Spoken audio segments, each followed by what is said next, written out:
भारतीय संविधान 8वीं कक्षा के छात्रों व मेरे प्रिय विद्यार्थियों, आज हम अपनी राजनीतिक और सामाजिक और राजनीतिक जीवन नामक किताब का पहला पाठ भारतीय संविधान करने जा रहे हैं। ऐसा है कि आप ध्यानपूर्वक से इसको सुने और मेन पॉइंटों को कॉपी में नोट कर लें। भारतीय संविधान, इस अध्याय में हम फुटबॉल के खेल से अपनी बात शुरू करेंगे। आप में से ज़्यादातर बच्चों ने इस खेल के बारे में ज़रूर सुना होगा, बहुतों ने तो खेला भी होगा। जैसा कि आप इसके नाम से ही अंदाज़ा लगा सकते हैं, यह खेल पैरों से संबंधित है। फुटबॉल का एक नियम यह है कि गोलाकार के अलावा और कोई खिलाड़ी गेंद को बाहों से नहीं छू सकता। अगर किसी खिलाड़ी ने बाहों से गेंद को छू लेती है तो इसे फाउल या गलत माना जाता है। कहने का मतलब यह है कि अगर खिलाड़ी फुटबॉल को हाथों में लेकर के एक दूसरे को थमाने लगे तो उस खेल को फुटबॉल नहीं माना जाएगा। इसी तरह हॉकी या क्रिकेट आदि दूसरे खेलों के भी कुछ तय नियम होते हैं। इन नियमों से खेल को परिभाषित करने और अलग अलग खेलों के बीच में फ़र्क करने में मदद मिलती है। इन खेलों की तरह हर समाज के भी कुछ मूलभूत नियम होते हैं। उन्हीं से हम समाज का स्वरूप तय करते हैं और अलग अलग समाजों के बीच फर्क पता चलता है। बड़े समाजों में कई अलग अलग समुदाय एक साथ रहते हैं, वहाँ नियमों को आम सहमति के जरिए तय किया जाता है। आधुनिक देशों में यह सहमति आम तौर पर लिखित रूप में पाई जाती है। जिस दस्तावेज में हमें ऐसे नियम मिलते हैं उसे संविधान कहा जाता है। कक्षा 6 और 7 में भी आपने सामाजिक एवं राजनीतिक जीवन की पाठ्य पुस्तकों में इस भारतीय संविधान पर चर्चा कर चुके हैं। इन किताबों को पढ़कर क्या कभी आप यह सवाल आपके भीतर पैदा हुआ है कि हमें संविधान की ज़रूरत क्यों पड़ती है? क्या आपने यह जानने की कोशिश की है कि संविधान कैसे लिखा गया या उसे किसने लिखा था? इस अध्याय में हम उन्हीं मुद्दों पर चर्चा करेंगे और भारतीय संविधान की मुख्य बातों पर ध्यान देंगे। ये बातें भारतीय लोकतंत्र के लिए बहुत महत्वपूर्ण है। इस पुस्तक के विभिन्न अध्यायों में इनमें से कुछ बातों पर विशेष तौर से जोर दिया जाएगा। किसी देश को संविधान की जरूरत क्यों पड़ती है? आज दुनिया के ज़्यादातर देशों के पास अपना संविधान है। आमतौर पर सभी लोकतांत्रिक देशों के बारे में उम्मीद की जा सकती है कि उनके पास संविधान जरूर होगा, लेकिन इसका यह मतलब नहीं है कि जिन देशों के पास अपने संविधान होते हैं वे सभी लोकतांत्रिक देश ही होंगे। संविधान कई उद्देश्यों की पूर्ति करता है। पहला, यह दस्तावेज उन आदर्शों को सूत्रबद्ध करता है जिनके आधार पर नागरिक अपने देश को अपनी इच्छा और अपने सपनों के अनुसार रच सकते हैं। यानी संविधान ही बताता है कि हमारे समाज का मूलभूत स्वरूप क्या हो। देश के भीतर आम तौर पर कई समुदाय रहते हैं, उनके बीच में कई बातें समान होती हैं, लेकिन ज़रूरी नहीं है कि वे सारे मुद्दों पर एक दूसरे से सहमत हों।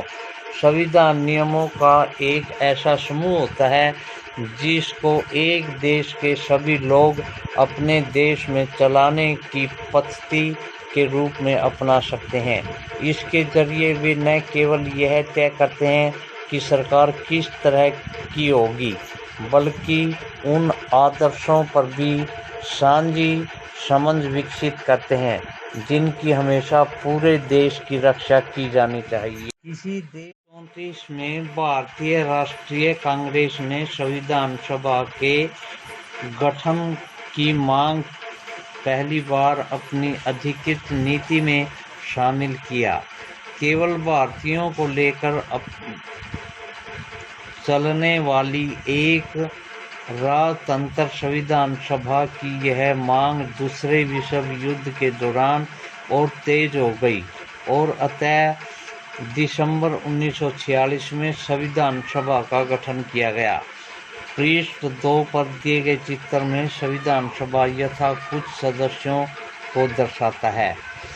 दिसंबर 1946 में नवंबर 1949 के बीच संविधान सभा ने राजतंत्र भारत के लिए नए संविधान का एक प्रारूप तैयार किया। 1500 साल की यह अंग्रेजी हुकूमत 150 साल की यह अंग्रेजी हुकूमत के बाद भारतीयों को अधिकार अपने नियति और भविष्य तय करने का मौका मिला था। संविधान सभा के सदस्यों से स्वतंत्रता संघर्ष में उपजे महान आदर्शों को ध्यान में देखते हुए इस काम को गंभीरता से अंजाम दिया गया। संविधान सभा के कार्यों के बारे में आप इसी अध्याय में पढ़ेंगे। बगल में दिए गए चित्र को प्रधानमंत्री जवाहरलाल नेहरू संविधान सभा को संबोधित कर रहे हैं। क्या मतलब है, यह समझने के लिए आइए दो बिल्कुल अलग अलग परिस्थितियों पर गौर करें। दोनों घटनाएं भारत के उत्तरी सीमा पर स्थित नेपाल के ताज़ा इतिहास की घटना है। समाचार पत्रों के माध्यम से ऊपर दी गई खबर में बताया गया है कि नेपाल के लोगों ने हाल ही में एक अंतरिम संविधान को मंजूरी दे दी है। सवाल यह उठता है कि जब नेपाल में पहले से ही संविधान था तो उसे नए संविधान की जरूरत क्यों पड़ी। इसका कारण यह है कि कुछ संविधान पहले तक नेपाल के एक राजतंत्र का था, वहाँ राजा शासन करता था। 1990 में बना नेपाल का पिछला संविधान इन सिद्धांतों पर आधारित था कि शासन की सर्वोच्च सत्ता राजा के पास रहेगी। नेपाल के लोग कई दशकों से लोकतंत्र की स्थापना के लिए जन आंदोलन करते चले आ रहे हैं। इसी निर्णय के फलस्वरूप 2006 में आखिरकार उन्हें राजा की सत्ता को खत्म करने में कामयाबी मिल गई। नेपाल के लोग राजतंत्र के रास्ते पर चलना चाहते थे और इसके लिए उन्हें एक नए संविधान चाहिए था। वे पिछले संविधान को इसलिए नहीं अपनाना चाहते थे क्योंकि उसमें आदर्श नहीं थे जो वे नेपाल के लिए चाहते थे और जिनके लिए वे लड़ते रहे थे। जिस फुटबॉल के खेल के नियम बदलते ही खेल बदल जाता है, उसी तरह नेपाल को भी राजतंत्र की वजह से लोकतंत्र शासन चलाने पर व्यवस्था चलाने के कारण अपने सारे नियम बदलने होंगे ताकि एक नए समाज की रचना की जा सके। यही कारण है कि नेपाल के लोगों ने 2015 में अपने देश के लिए एक नया संविधान अपनाया। ऊपर के चित्र के साथ दिए गए अंश में लोकतंत्र के लिए नेपाल के संघर्ष के बारे में बताया गया है। संविधान का दूसरा मुख्य उद्देश्य होता है कि देश के लोकतांत्रिक व्यवस्था को तय करना। नेपाल के पुराने संविधान में कहा गया था कि देश